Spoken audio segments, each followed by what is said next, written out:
जय श्री कृष्णा, हर हर महादेव। मैं नारायण भक्ति सिप्रा स्वागत करती हूँ आपका अपने चैनल पर। जय श्री कृष्ण। सफला एकादशी 2024 रविवार को साल की पहली एकादशी सफला एकादशी पर जरूर करें ये काम, जिससे बनेंगे सारे बिगड़े काम। साल की पहली एकादशी यानी 7 जनवरी 2024 रविवार के दिन पड़ रही है। पौष माह की कृष्ण पक्ष में जो एकादशी पड़ने वाली है, एकादशी को सफला एकादशी कहा जाता है। इस एकादशी का व्रत बहुत ही महत्व है। इस एकादशी का व्रत रखना बहुत ही शुभ होता है। नंबर 1, सफला एकादशी के दिन नारायण भगवान की आराधना की जाती है। सफला एकादशी का व्रत करने से आपको नारायण भगवान का आशीर्वाद मिलता है। साथ ही नारायण भगवान के आशीर्वाद के साथ साथ आपके सभी कार्य भी सफल होते हैं। नंबर 2, इस दिन व्रत अगर कोई ना भी कर सके तो सफला एकादशी की कथा जरूर सुने। कथा सुनने मात्र से भी पूजा सफल मानी जाती है। जैसे ही हरि नारायण भगवान को तुलसी पत्र भी अर्पण करें।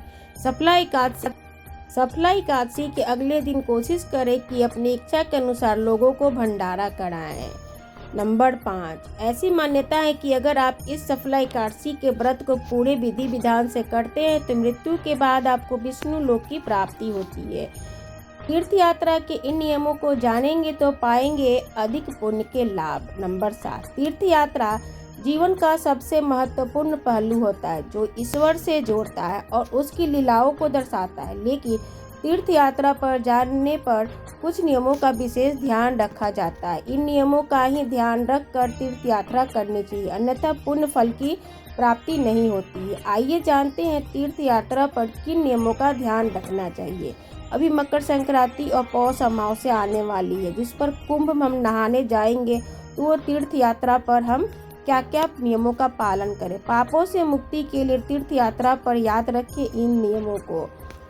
शास्त्रों में बताया गया है कि जो भी भक्त सच्चे मन से तीर्थ यात्रा पर जाता है और भगवान के दर्शन करता है, उसके समस्त पाप नष्ट हो जाते हैं। ऐसा व्यक्ति रोग दोष का होता है, भागी होता है। शास्त्रों के अनुसार तीर्थ यात्रा पर जाते समय हमेशा जप तप दान करना चाहिए, लोगों की मदद करना चाहिए और सच्चे मन से ईश्वर का मन में गुणगान करते रहना चाहिए, यानी जाप करते रहना चाहिए, क्योंकि तीर्थ यात्रा का फल बहुत ही पुण्यदायी होता है। जो भी जातक ये कार्य नहीं करता है वो रोग और दोष का भागी भी होता है। इन नियमों का रखें ध्यान तो तीर्थ यात्रा बनेगा आपका महान। साथ में ही तीर्थ यात्रा में न करें कुछ ऐसे कार्य जिससे कि तीर्थ यात्रा के दर्शन से इंसान को मोक्ष की प्राप्ति होती है। शास्त्रों में एक श्लोक बताया गया है। इसका अर्थ है कि किया गया पाप तीर्थ यात्रा करने पर नष्ट हो जाता है। मतलब और जगह का किया गया पाप तीर्थ यात्रा में नष्ट हो जाता है, किंतु तीर्थ यात्रा में किया गया पाप कभी नष्ट नहीं होता। इसलिए तीर्थ यात्रा के दौरान हमेशा ईश्वर का ध्यान धर्म के कार्य में करना चाहिए तथा तीर्थ यात्रा में अत्यधिक कर्म अपने सही रखने चाहिए। कर्म कभी भी खराब नहीं करनी चाहिए, अधार्मिक कर्म कभी भी नहीं करना चाहिए। ईश्वर का मिलता है आशीर्वाद उन्हीं को। आइए एक नज़र डालते हैं। जब कोई व्यक्ति अपने माता पिता गुरु भाई बहन या फिर किसी भी अन्य व्यक्ति को पुण्य फल दिलवाने के उद्देश्य से तीर्थ में स्नान करने अथवा करवाने के लिए लेकर जाता है, तो तीर्थ में स्नान करने वाले व्यक्ति को पुण्य फल का 21वां भाग प्राप्त होता है। साथ ही ईश्वर का आशीर्वाद भी प्राप्त होता है।